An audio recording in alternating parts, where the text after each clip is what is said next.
Who wrote that song, Jamie? Rick Lake, Bremerton. Oh, beautiful. Oh, that makes it really special too, doesn't it? So here we are in Faith in Action. We have one more week to go. Next Sunday is our last week, and we've had an exciting Faith in Action. We're going to end it with Deb Thibodeau is coming back, and she's still in ministerial school and doing really well, loving the program. And Leo Brody is going to be our musician, and Leo shared something with me that I didn't know. He's actually in his second year of practitioners school for religious science. So yeah, so we'll have both of them next week, which is going to be really great to end our day. So this is Veterans Day weekend. Is there anyone in here that is a veteran? Anyone in here that has served? Would you please stand? Please stand, and let's acknowledge them and thank them.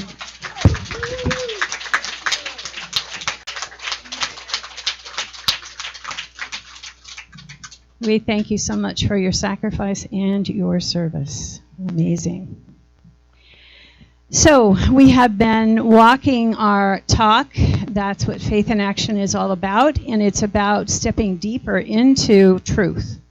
And truth that we're talking about is capital T truth. We all have our own truth, don't we? But that's not the truth I'm talking about. It's the capital T truth that I'm talking about. And sometimes that capital T truth kind of rubs you the wrong way, doesn't it? And it gets in the way of your small t truth and pushes you around a little bit. So if you have some beliefs perhaps and need a little reminder of truth, that's what we're going to be talking about. We're going to be talking turkey. How's that? We're going to be talking turkey this month and really getting into truth principles. Excuse me. So the inspiration for this series came from Emmett Fox. Emmett Fox, and he was very much a principal leader in this movement. People that are in recovery are really know Emmett Fox from his Sermon on the Mount. That is one of the wonderful books for all of us, really, but especially for people in recovery. He says this: the truth movement is the only thing that can save the world from its ills. Everything else has already been tried. And I was really thinking about that and thinking about how, what we're talking about here is truth is always, a capital T truth is always an inside job. And it's the lasting one. It stands. Where, and this is the truth that he's talking about, where the other truth that continues to change is that outside-in truth. That outside-in truth. So it's always going to change because we're changing all the time, aren't we? And the world is changing all the time.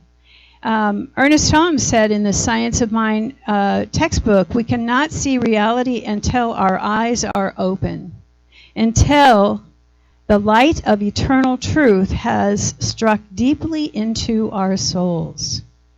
And you probably all can remember that moment that all of a sudden you remembered, or something in you probably were going through some kind of a dark night of the soul. When you remember truth, when you were cut open maybe, broken open. How many of you have read that book, Broken Open? Yeah, Susan, it's a great book. Francis Bacon said, no pleasure is comparable to standing upon the vantage ground of truth. No pleasure is comparable. So universal truth, spiritual truth, capital T truth, whatever you're talking about, as we continue through this faith in action, we are going to focus on these spiritual truths. So the truth principle that I want to focus on this morning is a simple one, and that is God knows. God knows. Now, we have heard that, we probably used it.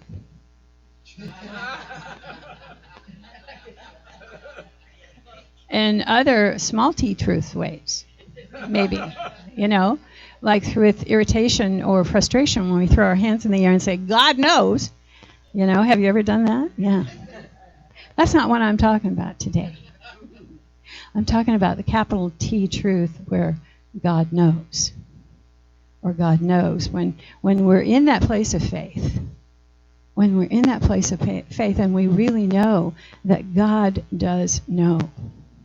So I always, when I'm preparing for this, I'm always thinking on two tracks. When I'm experiencing something, I'm experiencing it from myself, but I'm also experiencing it from how it can work in a sermon. And the other day I was listening to Daniel Nahmod again. Anyone listen to Daniel Nahmod? He has a wonderful, he's wonderful, and he has a wonderful CD out called One Power. Call it Buddha, call it Jesus, call it something, call it Lord, Baha'u'llah, Heaven's Gates. Whatever you call it, it's one power all the same. It's a powerful song. But he also wrote another song, and I want to pull from it, the words from it, because it really puts a different spin on the simple phrase, God knows. When things go wrong, it's natural to wonder, what celestial rule did I break? When things go right, it's logical to ponder, what credit can I take? But the truth is so much easier. I don't need a master plan. I can live here in the moment because my life is in good hands. I don't need to know where the times goes because God knows. I don't need to know what the future holds because God knows. I need never know how pain ends, how my heart mends. I can just let go because God knows. And the second verse is really powerful for me. But still I find I'm crying out for answers. Guess I'm still craving control. And still I find I'm afraid of taking chances as if I could damage my soul. But at this moment I remember, it comes so clear to me that the moment I surrender, I'm as safe as I can be. I don't need to know where the time goes because God knows. I don't need to know what the future holds because God knows. I don't need to know how pain ends, how my heart mends. I can just let go. I can just let go. I can just let go. Because God knows. Because God knows. So that's what, it's all about that surrender. And don't we all have those moments in our lives when we meet the floor? Where we have to surrender. Where we have to surrender. Where we've been in the struggle for too long. Where we may have thought that we knew how it should work out. And we finally have to let go and realize there's a greater plan here at work than what I know. So instead of a statement crying out in despair, God knows can be a statement of complete and holy surrender. A complete and holy surrender. Surrendering to that divine presence of all. Surrendering to the life, all energy, that pure intelligence, that pure possibility of infinite, and living in infinite possibilities. Living in infinite possibilities. I once heard the spiritual practice of surrender defined as this: having a belief that as deeply as you are willing to let go, Spirit is willing to fill you up. Having a belief that as deeply as you are willing to let go, Spirit is willing to fill you up. Now, how do we know that if we've mastered that practice? Hold your breath.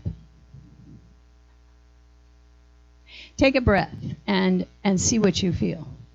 See what happens. See if you panic and feel like, I'm not going to be able to breathe again. Because we do that in life all the time. We hold our breath all the time. We hold our breath all the time. Do you have the kind of certainty that as deeply as you are willing to let go, Spirit is willing to fill you up? Spirit is willing to fill you up. When we move into the place of God knows surrender, we move into that place of grace. We move into the place of grace. New Thought tells us this about grace. Grace is the logical result of the correct acceptance of life and a correct relationship to Spirit. I love that. The correct acceptance of life. So, a correct acceptance of life equals universe is for us always. How many of you read that book, The Eye of the Storm, Gary Simmons? In the book, he talks about, good for you, Justin, he talks about that no one or nothing in the universe is against you. No one or nothing in the universe is against you. Yeah. So, grace is a logical result of the correct acceptance of life and of a correct relationship to Spirit. And a correct relationship to Spirit equals the awareness that something is so vast, something that is beyond our five-sense reality, that we can't really comprehend it working through us as us. That we really can't comprehend that.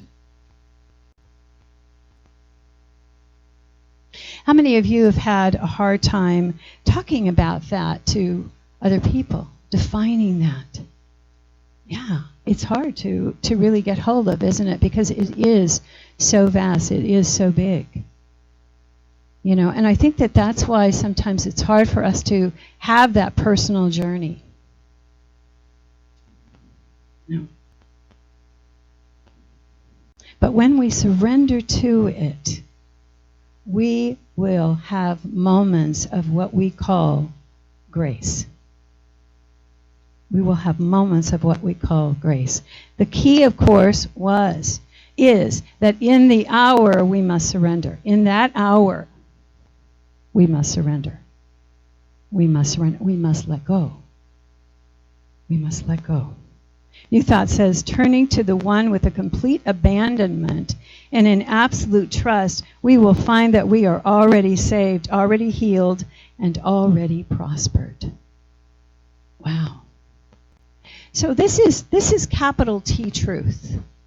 This is capital T truth, and I think that sometimes it's really hard for us to take it in and to really get hold of it because it seems so impossible. Because most of us are having these outside-in experiences, you know, where we believe everything because of what the world is showing me, or we believe everything that we're seeing. You know, but what this is talking about is what's happening in me. The capital T truth. What's happening? What's the possibilities that could happen? The God presence within me. There's a wonderful poem, Let Go, Let God. I'm sure you've all heard it. Loretta Burns. As children bring their broken toys with tears for us to mend, I brought my broken dreams to God because God was my friend. But then instead of leaving him in peace to work alone, I hung around and tried to help with ways that were my own. At last, I snatched them back and cried, "How can you be so slow?" "My child," God said, "what could I do? You never let them go." Yeah. We do that. We often hold on, don't we? Because it's not happening fast enough. This is talking about moving beyond our five-sense reality. The capital T truth. So oftentimes we forget to rely on and express that divine power that never forsakes us. And that seems like a big sentence, doesn't it? A big phrase, that never forsakes us. Really? What does that really mean?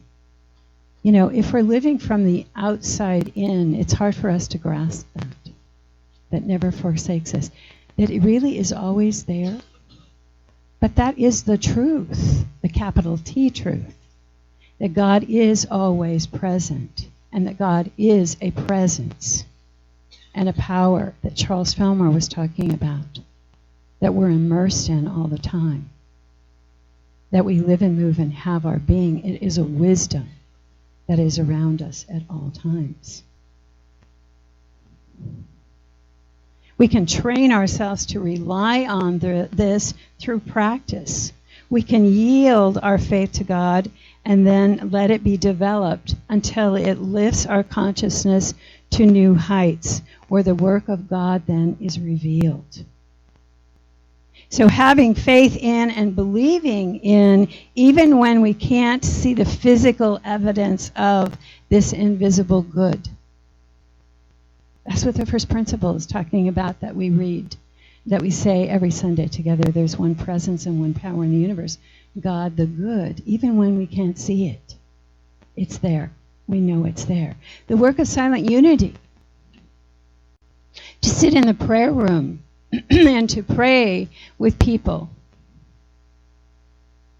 And to hold the faith, to hold the truth, the capital truth, that God is present everywhere.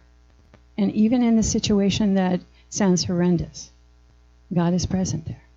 To be able to hold that with faith in those moments. It's capital T truth. Eric Butterworth once wrote, when we actually believe that God is the only real power in our lives, we shall act accordingly and form wonderful new mental habits. Less and less shall we allow ourselves to be swayed by distressing mortal influences. Our inner attention will be turned more to the omnipresent divine good that is rightfully ours. We shall become more confident, happy, and expectant. We shall ask for and expect peace where there is discord, health where there is disease, ability where there is inability, love where there is hate, joy where there is sorrow, guidance where there is question, knowledge and provision where there is lack, and a job to meet our requirements and skills. So stop trying to make it happen and let it happen. Stop trying to make money and let substance flow. Stop trying to make a demonstration of health and let life have its way in you. Let there be. It's a prayer that never fails. Let your prayer and meditation become a ceaseless, persistent effort to let go of the effort. To let go of the effort. I love that. Here's a story that is an Eric Butterworth story that demonstrates that. A few years ago, he was flying from the West, and the flight to which he was being transferred in Chicago was suddenly canceled. And in fact, 2 other flights to Chicago were also canceled. Hundreds of people milled about the airport in anger and confusion. He was even somewhat frustrated because he really needed to get to Chicago. In his frustration, he remembered a statement of Edwin Markham that had often helped him. When you are the hammer, strike. When you are the anvil, bear. In other words, if there is something you can do, do it with your being. But if there is nothing you can do, relax and just let it happen. So realizing that for the moment there was absolutely nothing he could do, he sat quietly in his turbulent room. He became aware of another man who stood out because he was the only other person who was not arguing and squabbling with the airline people. Butterworth went over and sat by him, striking up a conversation, and asked him how he could be so serene and so calm. He said, "Oh, I haven't always been this way. But you see, I spent a year in a sanitarium, and I had much time to think things out. It was a great growth experience, during which I made a covenant with the flow of life within me. And I learned that the goal in life is to let God express at all times, regardless of circumstances. And I have resolved never to let things that happen around me or to me overshadow the dynamic presence of God within me. I found that outer things always come to pass, but the inner power goes on forever. And so the two of them sat having a common peaceful conversation. The interesting thing is that an announcement from the airline said that they had decided to do the fair thing, that they had 3 flights of people to get onto one plane, and so only 1/3 of the people could be taken. And they were going to draw lots fairly and take the passengers impartially as selected. After all the pressuring and demanding and even threatening of most of the passengers, Butterworth's quiet friend was the first called, and Brother Butterworth was the second. It was a great lesson in letting go and letting God. So what we're talking about is that divine surrender. Divine surrender. When to let go and to let God.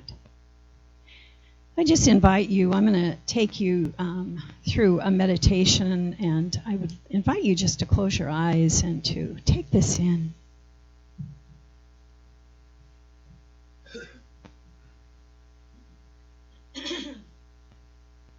Just have this image in your mind.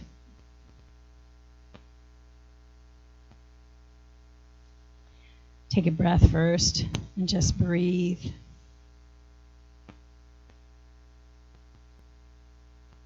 And I want you to find yourself in the middle of a jungle. Find yourself in the middle of a jungle. And imagine that you are there, and there are monkeys all around you. And you're watching how the scientists have learned how to catch a monkey.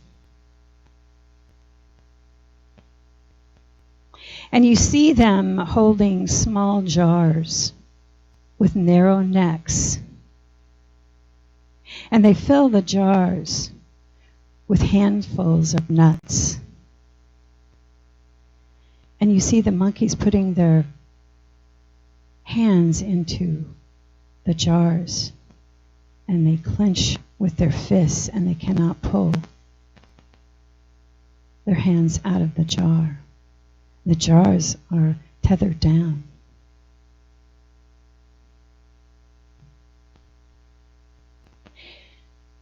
Now know in your heart, all that monkey need do is let go.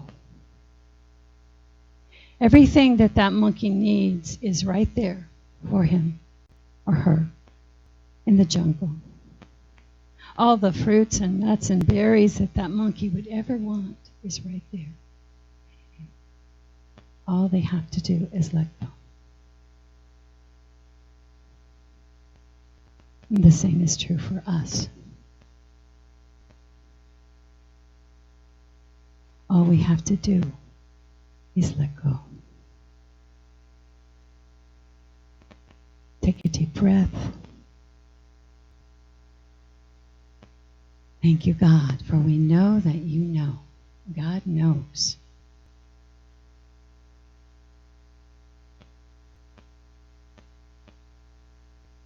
And so it is. Amen.